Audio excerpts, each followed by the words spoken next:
mga kababangon lamang, silipin po natin ang magiging lagay ng panahon this Monday morning. Kasama pa rin po ang ating weather dito na laging may panahon para sa'yo. Tito Alvin, maalinsangan pa ngayong araw.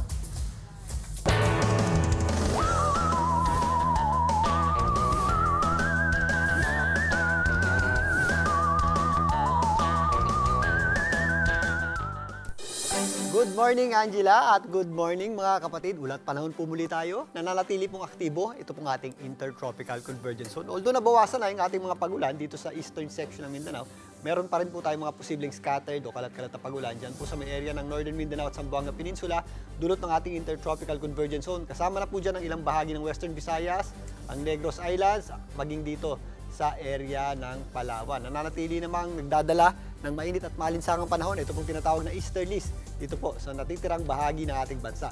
Pero mga kapatid, ito pong western section ng ating bansa ay babantayan natin in the next few days dahil sa darating na Wednesday hanggang Thursday magkakaroon na po tayo ng shift o pagpapalit ng ating wind system. Maaari na po yung manggaling dito sa southwest o timog kanluran. Yan na po yung ating pasimula ng ating habagat or southwest monsoon. Babantayan po natin yan. Pero sa kasalukuyan, asahan pa rin po natin ng matinding init ng panahon at matataas na heat index dito pa rin po sa malaking bahagi ng Luzon.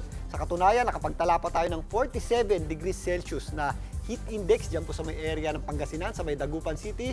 At naglalaro naman yan mula 44 hanggang 45 degrees Celsius dito po sa areas ng Batanes, Cagayan, Quezon, kasama na po dyan ang ilang bahagi ng Bicol Region. Ngayong araw na ito, magpapatuloy pa rin po ang mainit at malinsangang panahon sa malaking bahagi ng ating bansa na posibleng umabot sa hanggang 44 to 45 degrees Celsius dyan po sa Lawag, kasama na po dyan ang Tugigaraw at Pari, dyan po sa may Cagayan, maging dito sa area ng Cavite City. Mainit at malinsangan pa rin po dito sa ilang bahagi ng Bicol Region, dito naman sa Metro Manila hanggang 42 degrees Celsius po yung ating aasahang heat index, lalong-lalo na sa tanghali. Kaya pagandaan po natin yan at ugaliin pa rin pong uminom ng sapat na dami ng tubig. Relatively, maaliwalas po ang panahon natin dito po sa Metro Manila ngayong araw na ito.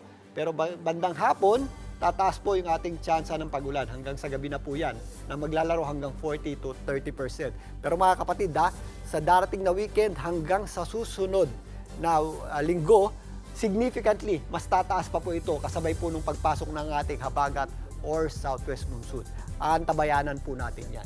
Dito naman sa area ng Cebu, maliwalas po ang panahon natin, buong araw na po yan. Medyo mas mataas lang ng bahagya yung ating mga pagulan, bandang hapon at gabi. Ito po ay mga isolated lamang o yung mga biglaang pag-ulan na nangyayari nga tuwing hapon at gabi. Dito naman sa Davao, makikita natin na nabawasan na nga po yung ating tsansa ng pagulan dahil umaatras po yung ating intertropical convergence zone. If ever may mga pagulan po tayo, ito po yung mga dagdiang buhos ng pagulan or thunderstorms na kadalasan ngang nangyayari tuwing hapon at gabi. At yan muna ang latest sa ating lagay ng panahon. Muli, ito po ang inyong weather, Tito Alvin, na laging may panahon para sa inyo.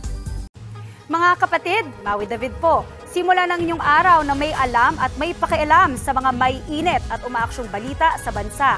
Para maging una sa balitaan, mag-subscribe at mag-follow sa social media pages ng News 5.